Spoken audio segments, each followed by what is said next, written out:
जो अपने electromagnetic wave principle communication and semiconductor लेके आया हूँ मैं आपके सामने, और तीनों चैप्टर अपने आप में बहुत इंपॉर्टेंट है जेईई मेन के लिए। तो let's start from electromagnetic wave.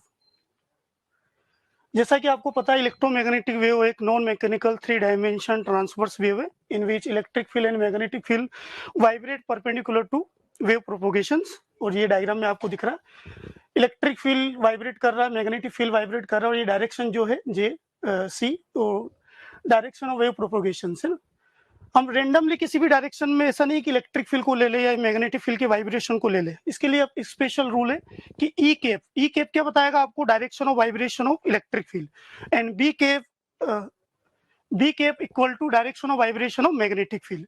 और यहाँ पर जो सी कैप माना हमने, ये direction of propagation of wave है, जिसको मैं के कैप से भी ले रहा हूँ। के कैप का मतलब नहीं है कि unit vector for Z axis है। के कैप यहाँ पर अगर हम अभी इक्वेशन में देखेंगे, के कैप का मीनिंग क्या होता है, speed of light in vacuum you know that के 1/रूट में म्यू नॉट अपॉन एप्सिलॉन 0 होती है, जिसकी वैल्यू अप्रोक्सीमेटली 3 × 10⁸ होती है।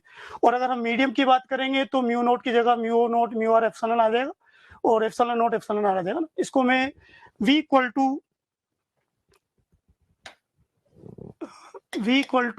सॉरी c बाई एन भी लिख सकता हूँ, जहाँ फॉर नॉन मैग्नेटिक मीडियम के लिए म्यू आर की वैल्यू इक्वल टू 1 होती है। जो इलेक्ट्रोमैग्नेटिक वेव में electric field and magnetic field जो वाइब्रेट कर रही है, there is no any phase difference between them, both are vibrating same phase. और अगर आपको किसी भी इलेक्ट्रोमैग्नेटिक वेव में अगर इलेक्ट्रिक फील्ड और मैग्नेटिक फील्ड में रिलेशन फाइंड आउट करना है, तो E/B इक्वल टू C से हम रिलेशन फाइंड आउट कर सकते हैं ना। Now equation of electromagnetic wave, अगर हम इलेक्ट्रोमैग्नेटिक वेव में इलेक्ट्रिक फील्ड की इक्वेशन लिखें तो E vector equal to E naught, where E naught peak value of vibration of electric field है, sine omega t minus k vector dot r vector plus phi, where E के बताएगा कि आपको electric field किस direction में vibrate कर रही है। सेम सिचुएशन मैग्नेटिक फील्ड के लिए, magnetic field vector equal to B not sine omega t minus k vector dot r vector plus phi, and B cap, जहां बी केप क्या बताएगा आपको, direction of vibration magnetic field. सही। अगर यहाँ पर हम इस क्वेश्चन को सोल्व करने से पहले अगर हम इक्वेशन को दोबारा से चलें, तो हमने के वेक्टर लिखा था अभी थोड़ी देर पहले, तो के वेक्टर इक्वल टू जो होगा वो equal to K X I cap plus K Y J cap plus K Z K cap होगा। और इसका जो मैग्नीट्यूड है equal to 2 pi by lambda होगा, जहां लेमडा क्या, वेवलेंथ ऑफ लाइट। और जो पोजीशन वेक्टर लिखा था हमने R vector, it is equal to X I cap plus Y J cap plus Z K cap होगा। और इन दोनों को मल्टीप्लाई करेंगे तो के डॉट आर से इक्वेशन फाइंड आउट हो जाएगी। यहाँ पर एक क्वेश्चन है आपके सामने, जो मैग्नेटिक फील्ड है उसकी इक्वेशन आपको गिवन है, maximum electric field find out करना है।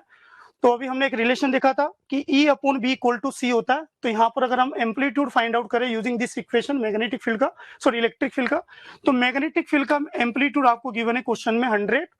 तो E equal to B into C से हम अगर B नॉट 100 एंड C की वैल्यू आई थिंक सबको पता ही है 3 × 10⁸ होती है, तो 100 × 10⁻⁶ से मल्टीप्लाई करके हम देखेंगे तो electric field equal to 3 × 10⁴ newton per coulomb होगी, जिसको हम अगर हम किलो न्यूटन में कन्वर्ट करें तो 30 इक्वल टू आंसर आएगा ना।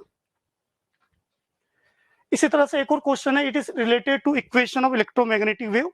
यहाँ पर आपको इलेक्ट्रिक फील्ड की इक्वेशन गिवन है, इसको कन्वर्ट करके आपको मैग्नेटिक फील्ड की इक्वेशन कैलकुलेट करनी क्या होगी। तो एक इक्वेशन से अगर हम दूसरी इक्वेशन फाइंड आउट करना चाहते हैं, तो सबसे पहले अगर हम देखें तो ये जो है 10, ये एम्पलीट्यूड है इलेक्ट्रिक फील्ड का, और इससे हम सबसे पहले मैग्नेटिक फील्ड का एम्पलीट्यूड फाइंड आउट करें। जैसा अभी हमने रिलेशन देखा था कि E/B इक्वल टू होता C, तो यहां से मैं B इक्वल टू लिख दूंगा E/C, then it is equal to 10/C। Okay, तो ये मैग्नीट्यूड फाइंड आउट किया हमने मैग्नेटिक फील्ड का B नॉट। सही। नाउ ये जो फंक्शन है इसमें कोस तो ट्रिग्नोमेट्रिक फंक्शन है, ये जो 6x प्लस 8z, इसको मैं इस तरह से लिख सकता हूं कि B वेक्टर इक्वल टू लिखूंगा मैं 10/C into cos omega t minus 6x plus 8z और B केप। सही, इस टाइप से लिख सकता हूं। जब B केप क्या यूनिट वेक्टर है, सबसे पहले हम B केप यानी जो यूनिट वेक्टर उसकी वैल्यू फाइंड आउट करते हैं। एक रिलेशन अभी हमने देखा था कि E केप जो होता है, E cap cross B cap equal to होता है C केप। तो अगर मुझे B केप फाइंड आउट करना तो B केप इक्वल टू लिखूंगा मैं, B केप इक्वल टू क्या लिखेंगे, C cap cross E cap. सही। और सी कैप को मैं अभी बोला मैंने कि डायरेक्शन ऑफ वेव प्रोपोगेशन है, तो यहाँ से अगर हम देखें तो डायरेक्शन ऑफ वेव प्रोपोगेशन के लिए जो के वेक्टर होगा, जो कि सी कैप भी है साथ में, सॉरी सी वेक्टर भी है, वो 6 आई कैप प्लस 8 के कैप के इक्वल होगा। तो इस इक्वेशन से हम अगर के कैप की वैल्यू फाइंड आउट करें तो के कैप इक्वल टू हो जाएगा 6 आई कैप प्लस 8 के कैप डिवाइड बाई 10, और इसकी वैल्यू यहाँ पुट कर देंगे तो बी वेक्टर की वैल्यू फाइंड आउट हो जाएगी, बी कैप की वैल्यू सॉरी। तो यहाँ से अगर ऑप्शन देखें तो सेकंड नंबर वाला ऑप्शन बिल्कुल राइट है, सही। Now magnetic B vector will along C vector C cap cross E vector से हमें ये आपका सॉल्यूशन जो अभी क्वेश्चन किया था इसमें। Now energy density and intensity of electromagnetic wave, energy density due to electric field क्या होगी 1/4 एप्सिलॉन 0 ई मैक्सिमम एम्पलीट्यूड जो है मैग्नेटिक इलेक्ट्रिक फील्ड का स्क्वायर। इसी तरह से energy density due to magnetic field हो गई 1/4 epsilon 0 sorry mu 0 B maximum का स्क्वायर, जब बी मैक्स क्या है एम्पलीट्यूड है मैक्सिमम मैग्नेटिक फील्ड का, सही। और टोटल एनर्जी डेंसिटी निकालना है तो दोनों का सम कर देंगे, और दोनों इक्वल होती है मैग्नीट्यूड में। अगर आप एनर्जी डेंसिटी निकालोगे इलेक्ट्रिक फील्ड के कारण, एनर्जी डेंसिटी निकालोगे मैग्नेटिक फील्ड के कारण, तो दोनों की वैल्यू क्या आएगी, सेम आएगी।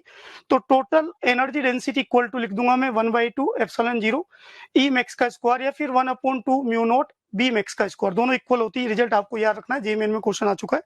नाउ इंटेंसिटी अगर फाइंड आउट कर रहे हैं तो इंटेंसिटी इक्वल टू होता है इलेक्ट्रोमैग्नेटिक वेव का 1/2 एप्सिलॉन 0 ई मैक्स का square into C for free space के लिए।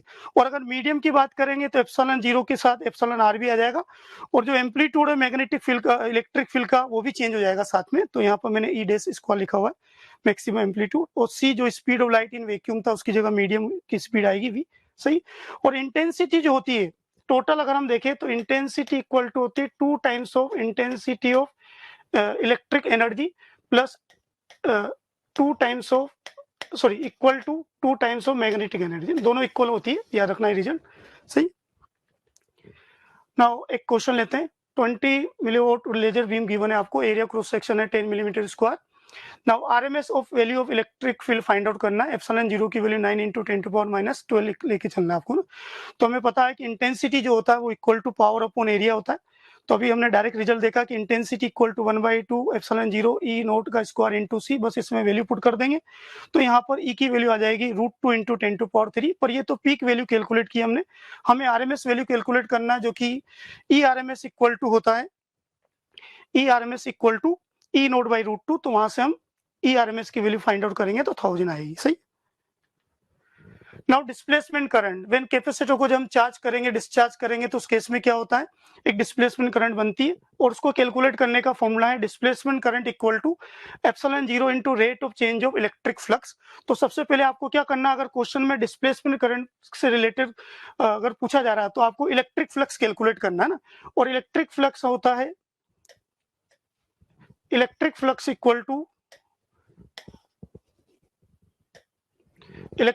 इक्वल टू लिखूंगा मैं इंटीग्रेशन गॉस लॉ लगा रहा हूं मैं E vector dot D A vector, पहले इसको इंटीग्रेट करेंगे और यहां से जो रिजल्ट निकल के आएगा वो टाइम का फंक्शन होगा ना, फिर उसको डिफरेंशिएट कर देंगे with respect to time and into epsilon 0 करेंगे तो डिस्प्लेसमेंट करंट फाइंड आउट हो जाएगी, सही। ये मैक्सवेल और एम्पियर इक्वेशन ही बोला जाता है। नाउ नेक्स्ट टॉपिक है अपना इलेक्ट्रोमैग्नेटिक वेव स्पेक्ट्रम, ये आपके सामने टेबल बनी हुई है। सबसे पहले अगर हम with increasing order of wavelength की अगर बात करें तो रेडियो वेव जिसकी वेवलेंथ होती है ग्रेटर देन 0.1, और ये एक्सेलरेशन डी एक्सेलरेशन इलेक्ट्रॉन के कारण प्रोड्यूस होती है। इसकी एप्लीकेशन क्या है, रेडियो एंड टेलीकम्युनिकेशन में इसका यूज किया जाता है ना।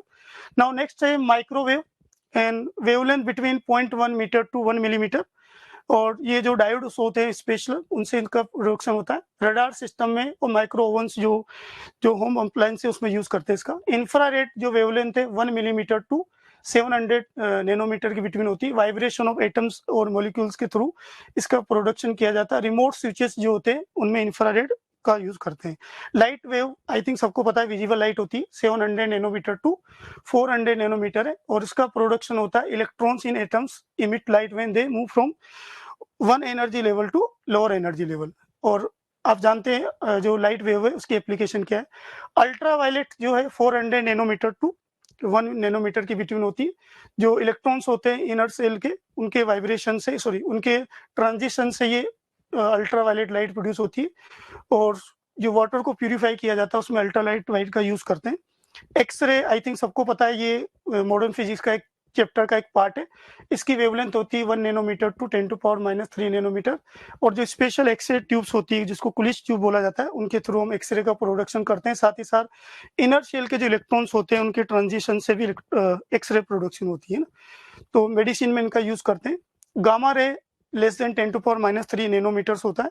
रेडियो एक्टिव डीके जो होते हैं जिनके कारण गामा रे का प्रोडक्शन होता है, और इनका भी यूज किया जाता है मेडिसिन में कैंसर सेल को डिस्ट्रॉय करने के लिए। तो ये हमने इलेक्ट्रोमैग्नेटिक वेव से रिलेटेड कुछ इंपॉर्टेंट चीजें जो जेईई मेन से रिलेटेड, जेईई मेन एग्जाम में कहीं ना कहीं पूछी जा चुकी है, वो डिस्कस किया। नाउ नेक्स्ट चैप्टर पर चलते हैं।